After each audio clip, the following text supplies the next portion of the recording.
In the name of Allah, the Beneficent, the Merciful. Hello everybody, how are you doing? We're doing great by the mercy and grace of Almighty Allah. My name's NA Saqib. I'm your IELTS and spoken English trainer and student visa consultant. I've been training the students and professionals at the platform of Genius Institute Lahore for the last 21 years. Dear friends, we have started part 3 of the speaking module of IELTS. And one very important tip before we start asking questions from Miss Samra, there are one or two things. The answers must be comprehensive and they should be logical, and there is a bit of analysis sometimes. There are some future plan, and just try to understand what the examiner is trying to ask you.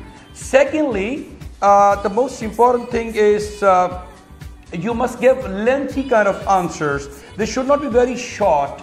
And moreover, very important thing is that it should be divided in 3 phases. The first phase is opinion phase. The second phase would be the reason phase. The third phase will be the example phase. If there are 3 different parts, introduced by you in responding the question, I beg your pardon, then you will be doing a great job and you will be satisfying the examiner. So the answer should be lengthy and comprehensive. And moreover, the answer should be having 3 stages at least. The first stage is opinion, second reason, third one is example. I don't mean that try to apply on all kind of questions and answers, but as far as possible, you should try to adopt this technique in order to get good band scores in IELTS. So let's get started. Today's topic is going to be about choosing work and work-life balance. So my questions will be, the first question is, and thank you very much, Ms. Samra, for giving us your special time for recording this activity. What kinds of jobs do young people not want to do in your country? Well, that's an interesting question, and I would say it's labor job. The stuff like waiters, builders, etc. And the reasons are low salary and intense labor. Some people do part-time job as well, but it is not a permanent job for them. I would say white collars are more preferable as compared to blue collars.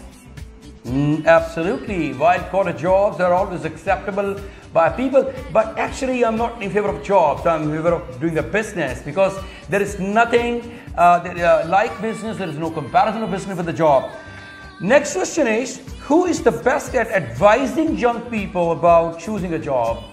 Well, I would say it depends, because teachers would have more knowledge about the academic performance of the student, and parents will have more knowledge about their kids' personalities. So I think both have equal importance. I would say it depends on children with whom they feel more comfortable. That's right. And is money, the salary package, always the most important thing when choosing a job? Not necessarily. I would say money does not always buy happiness. If you are not satisfied with your job, you would not be able to perform well. I can't imagine myself to stuck in a 9-to-5 job without a job satisfaction.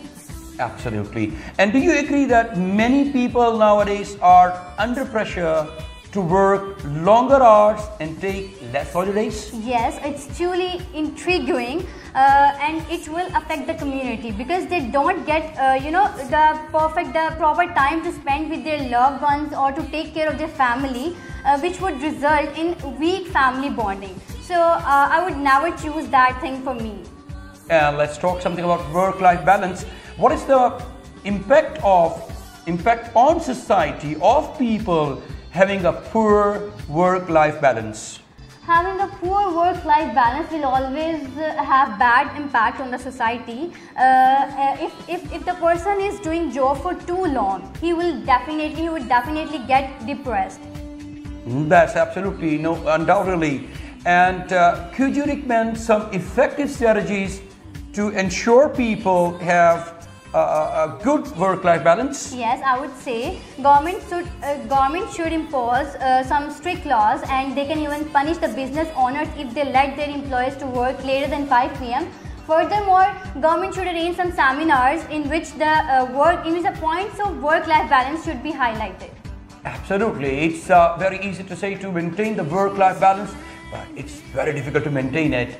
Honestly speaking. My dear friends, she has given us very comprehensive answers of all the questions being asked, and she has tried her level best to give good answers. If you just maintain this level of speaking, at least you're going to carry 7 band scores in your speaking, and they are actually too many when getting admission in any university of the world.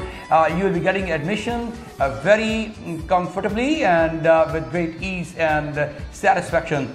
Dear friends, that was something which was from our side today, and I'll see you, we'll see you in another uploaded video. Until then, God bless you all, take care, and stay blessed.